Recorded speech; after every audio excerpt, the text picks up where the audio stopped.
मैं आज आप लोगों को अजय शुक्ला द्वारा लिखित ताजमहल का टेंडर इस नाटक के बारे में बताना चाहती हूँ। हिंदी छात्रों के लिए कई विश्वविद्यालय में यह सिलेबस के रूप में है। अजय शुक्ला एक हास्य व्यंग्य नाटककार जो है, इनके पहले जो नाटक है वह दूसरा अध्याय, इस नाटक को साहित्य कला परिषद द्वारा इस नाटक के लिए उनको पुरस्कार प्राप्त हुआ है।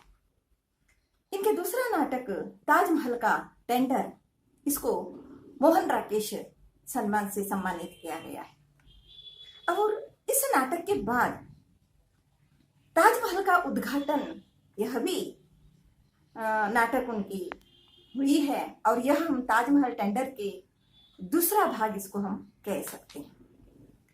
प्रस्तुत नाटक आज के व्यवस्था में उन्होंने व्यंग्य किया है। आज भ्रष्टाचार हर जगह, हर कोने कोने में भ्रष्टाचार व्याप्त है और उस व्याप्त भ्रष्टाचार पर उन्होंने हास्यमय व्यंग्य किया है और उस पर तीखा प्रहार किया है। पहले जमाने में बहुत बड़े बड़े इमारतें बनी हैं। हम देखते हैं कि सूर्य मंदिर, उसके बाद कोणार्क, ऐसे बहुत सारे ऐतिहासिक ऐसे पत्थरों से बनाए हुआ बेलूर हलेबीडु, हमारे कर्नाटक के पट्टदकल्लु, ऐहोळे, इतने सुंदर सुंदर कलाकृति जो है, ताजमहल, गोल गुम्बद, एक प्रकार के इंजीनियरों को चुनौती देने वाले बड़े बड़े इमारतें जो है, आज के जमाने में इस प्रकार के इमारतें बनाने के लिए गए तो यह मुमकिन है क्या? यह एक प्रश्न चिन्ह हमारे सामने आ जाता है। और लेखक ने इसी विचार को लेकर इस नाटक में प्रस्ताव किया है। आज सड़कें बन जाते हैं, कुछ इमारतें बनते हैं, 2-3 महीने में चले जाते हैं। एक बारिश आ गए तो पुल चले गए, घर यानी कि छत अंदर पानी आने लगता है, रास्ते खराब हो जाते हैं। इस प्रकार की व्यवस्था, और पुराने जमाने में कोई वहां विशेष इंजीनियर नहीं थे और उन्होंने ऐसे बड़े बड़े इमारतें बनाई। तो लेखक ने एक यहाँ इमेज किया है कि आज के जमाने में शाहजहां ने वह ताजमहल बनाने की कोशिश की तो यह क्या हो जाता था, इसके बारे में यहाँ बताया है। मैं इसके बता देती हूँ।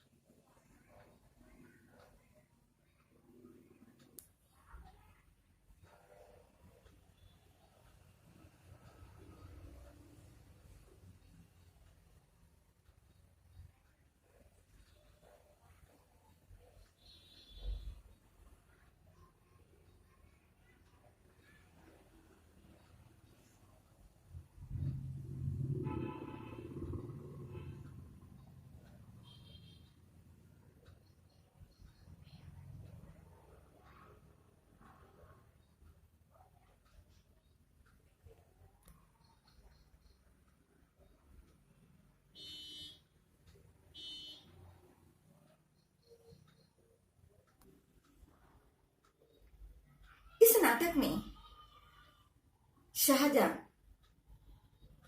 ऐतिहासिक होते हुए भी एक काल्पनिक यह पात्र है, राजा के रूप में बादशाह।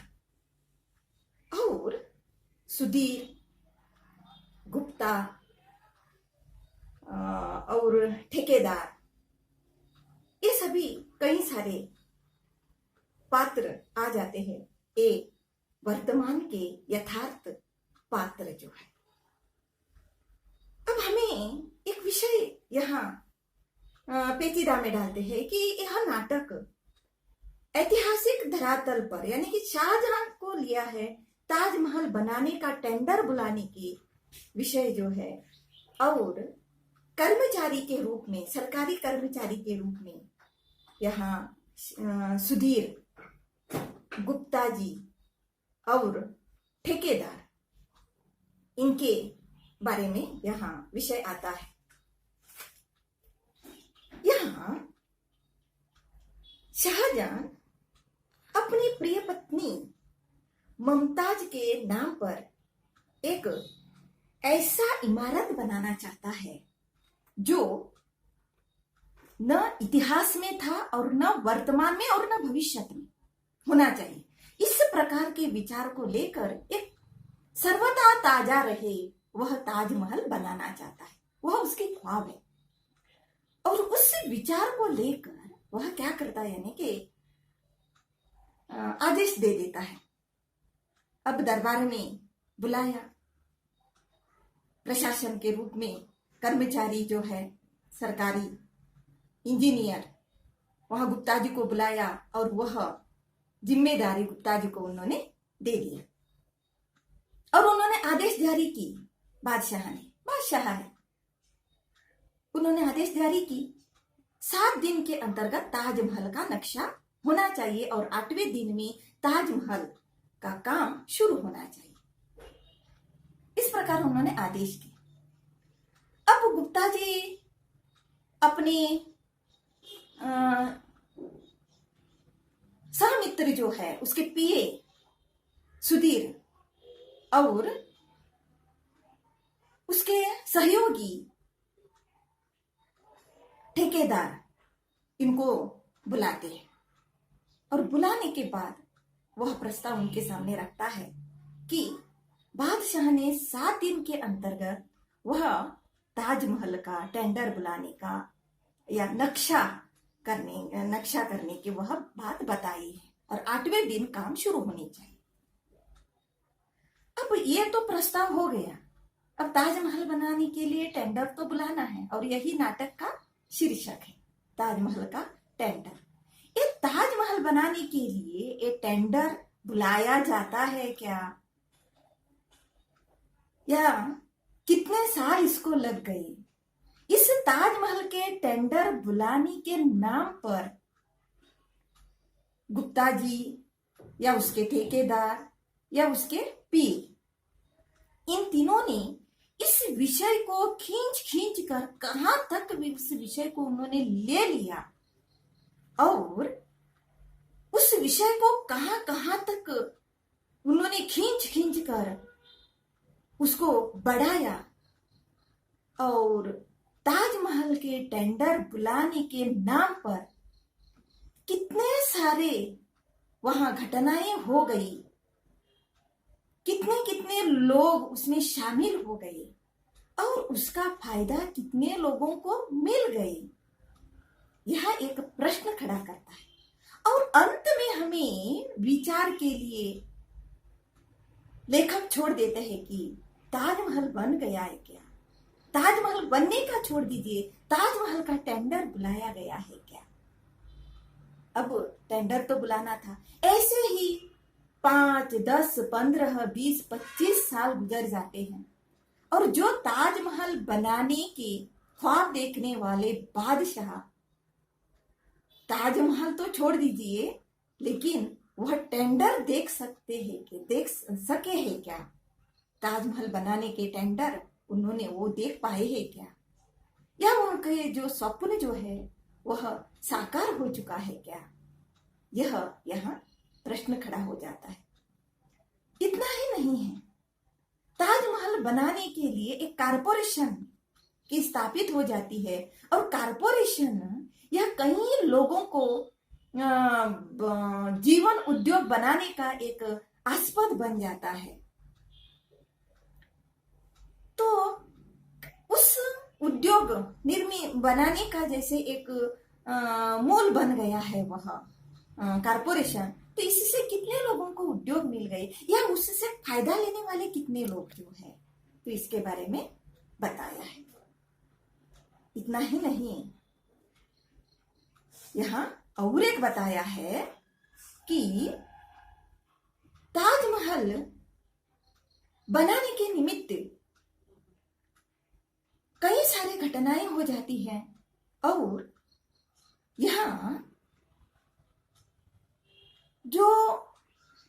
लोग अपने फायदे के लिए, और यह करप्शन जो है उसके बारे में हम बताए तो बड़े से बड़े लोगों से लेकर, अफसर से लेकर चपरासी, और यहां तक कि ठेकेदार से लेकर एक सामान्य नागरिक, और वो भी कहीं हम चमचे कह सकते हैं, और इन लोगों का किस प्रकार के पात्र यह अदा करता है, इसके बारे में इस नाटक के अंतर्गत प्रस्तुत किया है। अब नाटक की कथा ऐसी है। शाहजहां ने अपने सपन को साकार करने के लिए आदेश जारी किए कि ताजमहल बनाना है। अपने इंजीनियर जो है, उस इंजीनियर को, गुप्ता जी को बुलाया जाता है और ताजमहल बनाने की जो जिम्मेदारी गुप्ता जी को दी जाती है। और गुप्ता जी बादशाह का आदेश सुनते हैं। उन्होंने कहा है 7 दिन के अंतर्गत वह नक्शा तैयार होनी चाहिए, 8वें दिन काम में शुरू होना चाहिए। वो पेचीदा में पड़ जाते हैं और अपने पिए सुधीर को बुलाते हैं। अब सुधीर यह देखता है ताजमहल शुरू ही हुआ है, सोचिए, ऐसे बताता है, ये कैसा? अरे आप उसके बारे में सोच रहे हैं, आज इससे काम शुरू हुआ है। अब गुप्ता जी को भी इनके विचार को लेकर बहुत खुशी होती है। ठीक है, अब ये तो बड़ा खेल है, सुधीर कहता है, बहुत बड़ा सा खेल है। सच ठीक से खेला जाए तो अरबों में वह जा सकता है। इट्स 100 मिलियन गेम, अर्थात ये ताजमहल बनाने का जो है वह एक खेल है हमारे लिए, बनाने वालों के, कामगारी लोगों के लिए, इंजीनियर लोगों के लिए, नौकरों के लिए, सभी लोगों के लिए। और यह बनाने का एक 100 मिलियंस का गेम उन्होंने यहाँ गुप्ता जी अपने मुंह से बता देते। अब ये सुनकर सुधीर बहुत खुश हो जाते हैं। तो यहाँ लेखक ने एक व्यंग्य किया है।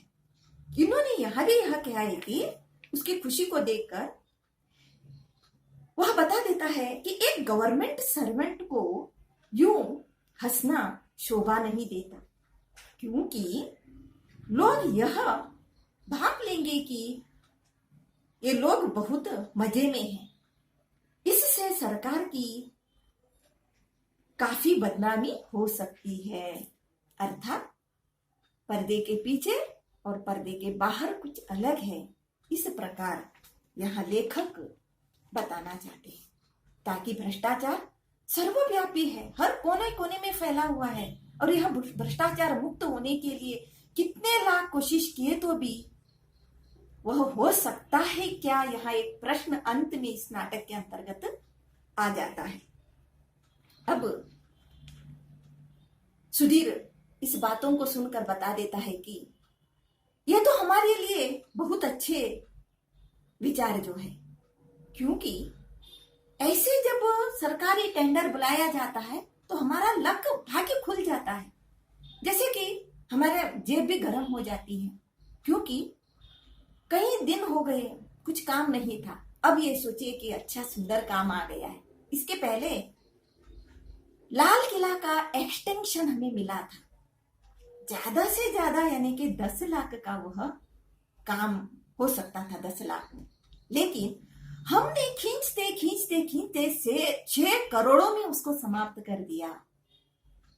और इस प्रकार करना हमारा काम हो गया है। यहाँ नाटक के शुरुआत से अजय जी ने यहाँ भ्रष्टाचार पर व्यंग्य किया है। इतना ही नहीं, उन्होंने यह भी कहा है कि इस वाक्य को सुनकर गुप्ता जी बता देते हैं कि भाई हमें मेहनत करने की ही वो तो वह तनख्वाह मिलती है, फिर मुझे 2 लड़कियों की शादी भी करनी है। देख लीजिए, यहाँ व्यंग्य है लेखक के, अर्थात हर एक लोगों के दिमाग इस प्रकार के हैं। तो यहाँ लेखक ने गुप्ता के द्वारा व्यंग्य किया है। अब सुधीर उसको साथ देते हुए उसके पिए बता देते हैं कि मुझे भी बच्चे हैं, उनको स्कूल में डालना है, और स्कूल में डालना है तो इतने डोनेशन भरना पड़ता है। तो यहाँ एजुकेशन देने वाले, शिक्षा देने वाले स्कूल पर भी आज शिक्षा बाजारीकरण हो गई है। वहां भी उस स्कूल पर उन्होंने व्यंग्य किए हैं। उन्होंने बताया है कि स्कूल चलाना आजकल एक टॉप धंधा हो गया है। सुना है पान बेचने वाला भी आजकल क्या कर रहा है, स्कूल खोल रहा है, अर्थात एक बिजनेस उन्होंने मान लिया है। अर्थात यह यथार्थ है और लेखक ने इस पर करार व्यंग्य किया है। इतना ही नहीं, अब वो देखते हैं, ठीक है, ठेकेदार को बुलाया जाता है और ठेकेदार को बता देते हैं कि ऐसा काम तो ठीक है, अब ताजमहल को बनाना है तो उसका टेंडर निकालना है ना। और टेंडर के लिए क्या होता है, तो उसके एस्टिमेट और क्या ये सब कुछ देना पड़ता है। तो ठीक है, अब ये विचार को लेकर, एस्टिमेट के लेकर वहां बादशाह के पास जाना है टेंडर निकालने की सूचना को लेकर। अब बादशाह के दरबार में वे सुधी गुप्ता जी जाकर क्या कहते हैं, मैं यहाँ नेक्स्ट क्लास में आप लोगों को बता दी।